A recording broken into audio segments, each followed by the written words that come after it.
I'm Ashton Addison from EventChain for Investment Pitch Media and the Crypto Coin Show. And today on Blockchain Interviews with Henrik Sorensen, the CTO of eMoney.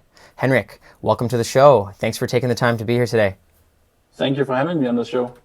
Yeah, I'd love to learn a little bit more about eMoney. I've been researching into your platform, and you're adding a twist to the DeFi ecosystem and stablecoins and some really interesting assets that you've created. And I would love for you to kick it off for the viewers with just a high-level overview of what is eMoney, and then we can dive into those details. Yeah, thanks. Thanks for the nice comments. What we're trying to do is we're providing stablecoins, which is in itself not super original, but we have added a few twists that make them very attractive, we believe, to the DeFi ecosystem and the blockchain system in general. Mm-hmm. So our stablecoins are based on a number of European currencies. At the moment, it's the euro and the Swiss franc and some of the Scandinavian currencies. We are fully compliant with the regulatory environment in Europe at the moment, and we have managed to convince one of the big four auditing firms to provide regular proof of funds. So that sets us apart from a number of the other stablecoins, we believe. On top of that, we're building on a technology that allows us to future-proof the payment services. So you could say that we're kind of envisioning a future where people pay with the stablecoins without really realizing there's a blockchain hiding in the background. They're just transferring value. And the way we've done this is to make sure that the chain is very fast and can basically finalize a transaction in about half a second. Mm-hmm. Wow. Well, that's a great intro. Thank you very much for that. And I'm interested to hear more on all of those aspects. First of all, with the eMoney stablecoin, backing it by European currencies, there are many different collateralized algorithmic stablecoins that are popping up. And, Tether is supposed to be backed by American dollars. Who knows if it's fully backed by it, but to back it by a basket of European currencies is interesting. Do you think that that's a strong way to be able to back stablecoins on the blockchain? Yeah, it's actually not so much as a basket of currencies as it is a number of individual stablecoins, each one backed by a single currency. Okay.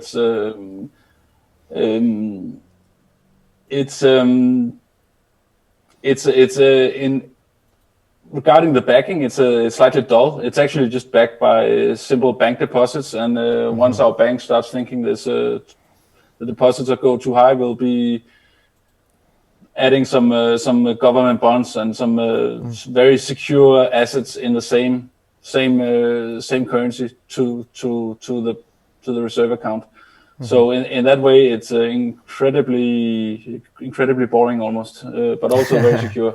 Yeah. It's the idea is to create something exceptionally stable that people can predict the value of in the future.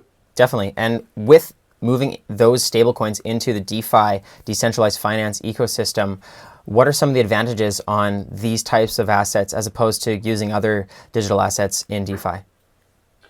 It's the main advantage is having a predictable store of value, essentially. So in one of the local currencies, we've talked to some of the institutional people who are very excited about having a euro-based stablecoin because they are a little bit afraid of some of the regulatory complications regarding having US dollar stablecoins, which they see as a little bit unpredictable. So that would be the main advantage, essentially. That's great. And I was reading into the technology behind these stablecoins, and I saw that you partnered with Tendermint and Cosmos blockchain.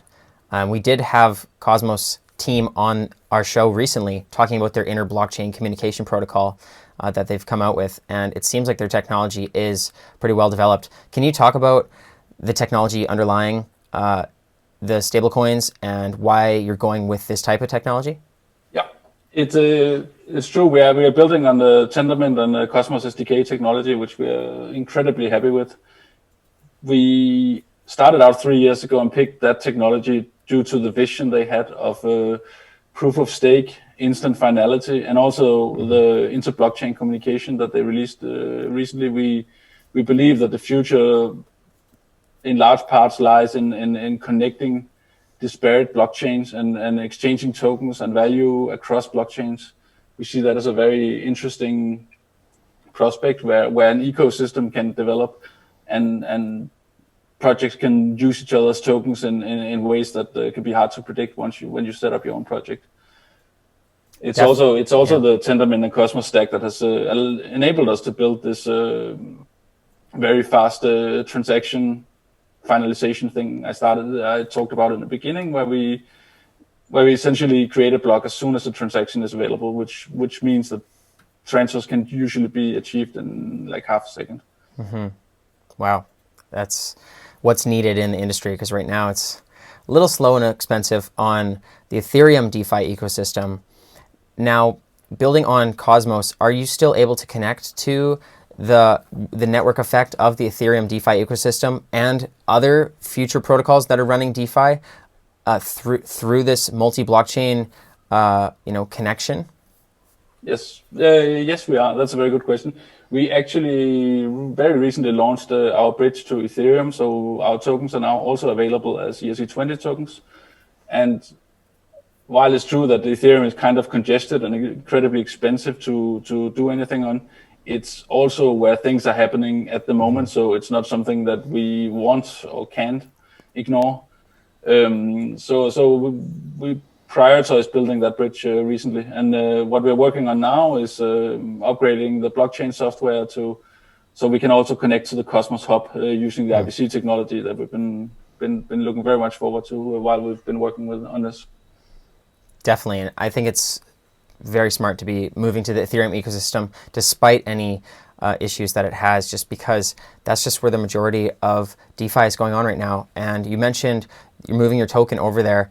I wanted to talk about the eMoney NGM token, and just in terms of the platform overall, the functionality and how it's used for the participants, and does it create a sustainable ecosystem for eMoney with NGM? Yeah, NGM is our staking token. Our chain is proof of stake. So on a technical level, it's used to secure that the proof of stake works and that the chain is very difficult to attack. We have added the functionality that, let me start another place. Our tokens, which I haven't mentioned earlier, our stablecoin tokens are actually interest bearing. So they will have an interest that resembles the interest that is of the underlying currency. Okay. So this has allowed us to create a model where we, much like a traditional bank, we add a markup of interest on the stablecoins. This markup is then used to purchase and burn NGM tokens. So our platform, our model, on its own creates a purchase pressure on the NGM token. In essence, this means that the size of the stablecoin issuance will have an impact on this buyback mechanism and ensure that the buyback pressure will increase. Mm-hmm. So you could say that the intrinsic value of the NGM token will increase with the issuance. This means that our token can also be used for creating an ecosystem. We've set aside a pool of NGM tokens for encouraging partnerships and incentivizing exchanges and other projects if we find a good synergy somewhere. Mm-hmm. So I don't know if we're the only ones, but I mean, I think there are not very many stablecoin projects where they make it possible to share the income, so to say, in a tokenized manner, not asset-backed stablecoins at least. Definitely, yeah. No, I think that's really great, and I think for people to understand clearer, one of the ways that you're saying is that by staking stablecoins in DeFi in certain protocols, you're also able to interact and get the NGM token, or at least it helps the cycle of the token move through the ecosystem.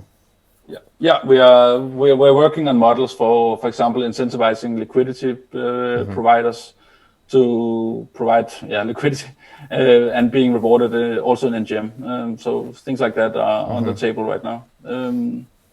Do you guys have multiple, like how many stablecoin different assets do you have within eMoney, and is that the final, or are you expanding out in the types of stablecoins and other tokens that you're creating?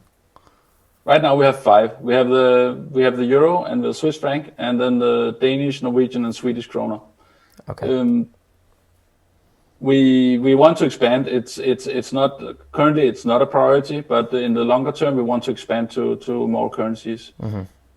It could also depend on finding the right partner that can deliver the services that we provide, but maybe for example some of the Asian currencies. But it requires that we have the resources to look into the regulatory aspects in other countries. So at the moment, what we're trying to achieve is gaining adoption for the stablecoins. Mm-hmm. Definitely, and I was going to ask you about that. With the 5 assets that you have right now, are you incentivizing adoption to use these types of assets in the DeFi ecosystem through the NGM rewards? Are there other incentivizations, or are you also expecting just organic growth of the platform? We're talking to some specific partners about adopting the stablecoins and using them. We'll be adding more generic functionality for example, liquidity pools that people can join and then gain NGM rewards. And we could also simply, with the right project or the right partners, we could provide a bag of NGM for them to adopt it. Mm-hmm. So that's our primary focus right now, is gaining the initial adoption for these stablecoins. Mm-hmm. And we're actually talking to some fairly interesting people regarding that. That's great, Henrik.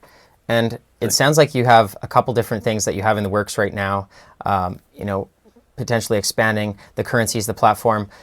For your roadmap in the next 6 months throughout the summer of 2021, what are the main focuses, or are you trying to bring out any major developments to the platform, in the near future? Yeah, we want to bridge more networks. Right now we bridge Ethereum, and we're looking into bridging to Avalanche. We'll bridge Cosmos Hub. We'll look into bridging to Binance Chain. In addition to that, what we need for stablecoins to make sense, we need to have ways for people to obtain them and get rid of them, so to say, like exchange them back to something else. So we'll be looking into on and off ramps for that. There'll be crypto on and off ramps in the form of liquidity providers, and we're also looking to onboard the credit card payment service as well in the near future. Definitely.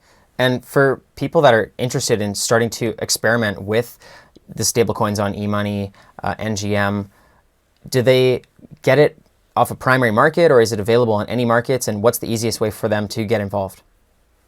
Right now, the easiest way to obtain the NGM token is to either get it on Ascendex, the former exchange formerly known as BitMax, or simply go to the Uniswap pool we've created for trading them. We will be looking into creating pools for the stablecoins as well, but we are actually waiting for Uniswap version 3 because that has functionality that is especially well suited for stablecoins. Oh. So we hopefully, we'll take advantage of that for creating liquidity pools for the stablecoins. Very good to know, and I'm excited for Uniswap version 3 as well. So I'll love to follow along, with eMoney as that plays out. And for the viewers that want to just learn more about your updates when they're coming out, get involved with the community, what's the best way for them to get involved? They can go to our website, which is emoney.com. It's fairly easy to remember. We have some Telegram channels with announcements, and we also have a general Telegram channel for asking questions and chatting. And there's obviously also our Twitter account, which brings all the news. Definitely. Okay. Well, I will leave all of those links in the description box below as well.